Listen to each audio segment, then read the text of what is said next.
Afrofuturism is one of the most fascinating cultural movements of our time.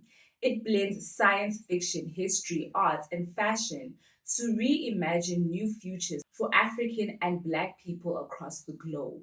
At its heart, Afrofuturism asks, what does it mean for us to exist, to flourish, and be free in the future?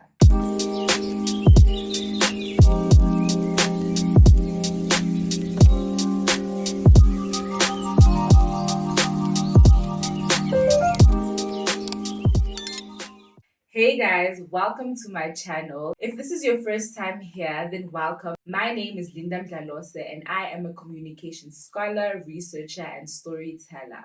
On this channel, I spark conversations about African fashion, culture, history, and identity, all through the lens of my Christian faith. So if you're curious about how history, culture, style, and faith intersect in everyday life, then you're in the right place.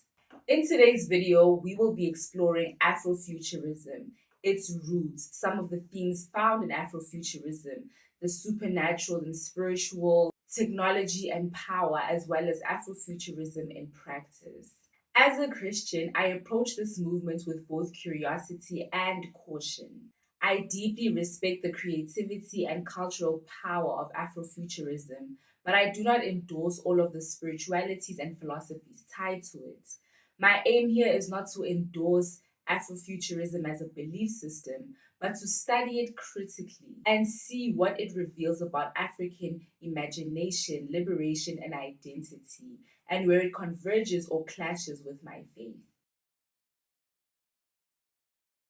Afrofuturism began to take shape in the 20th century through pioneers like Sun Ra, who used cosmic jazz and Egyptian mysticism, and Octavia Butler, whose speculative novels explored gender, race, and survival. It was a movement born out of erasure. For decades, mainstream science fiction imagined futures without Black people. Afrofuturism stepped in to say, we are here, we've always been here, and we will exist in the future too. From the beginning, Afrofuturism often intertwined with mysticism and alternative spiritualities, which raised tension for me as a Christian, but also show how deep the hunger was and still is for futures that restore dignity to Black people. Afrofuturism is deeply concerned with justice. It imagines a future for Black people free from racism, colonization, and exploitation. Afrofuturism's drive for liberation resonates with biblical justice, even if the pathways may differ. Both seek freedom from oppression and the restoration of dignity to the marginalized. While Afrofuturism often seeks this through human creativity and imagined futures, the Bible grounds liberation in God's saving work through Christ. Artists like Eddie Kamuanga Ilunga paint Congolese figures wired with technological circuits, showing how Africa's history and its exploited resources are deeply tied to global tech. Afrofuturism insists that the past must be remembered in order to reimagine the future. Kenyan artist Cyrus Kabiru creates futuristic eyewear out of discarded scrap, transforming waste into visionary fashion. His work asks, who controls technology and how can Africans reshape it? But here lies the sharpest tension. Many Afrofuturistic works draw on myth, mysticism, or alternative deities. Artists weave mystic cosmologies, ancestral traditions, and speculative spiritualities into their work. While I can admire the beauty and creativity in their work, as a Christian, I cannot endorse spiritual systems outside of Christ. I believe that there is one true God and all futures worth imagining must be anchored in His reality. In popular culture, Afrofuturism has exploded. Marvel's Black Panther brought African inspired futurism to mainstream cinema, blending heritage with speculative technology. In music, groups like Namibia's Black Vulcanites use hip hop to imagine futures of justice and equality. South African performer Mante Ribane channels futuristic aesthetics through dance and visuals, embodying resilience through performance. But Afrofuturism isn't just entertainment, it is a serious cultural movement that pushes the bounds of social norms and imagines futures where Black people reclaim dignity, identity, and freedom. That seriousness is why I think it matters to engage with it critically. As a Christian, I believe that our future and hope are secured, not when imagined on our own terms, but when anchored in God's reality and His promises. Afrofuturism is diverse and its focus varies across artists and regions. At the time of recording, I didn't have a clear understanding of the distinction between Afrofuturism and African futurism, but I've come to understand their differences more clearly.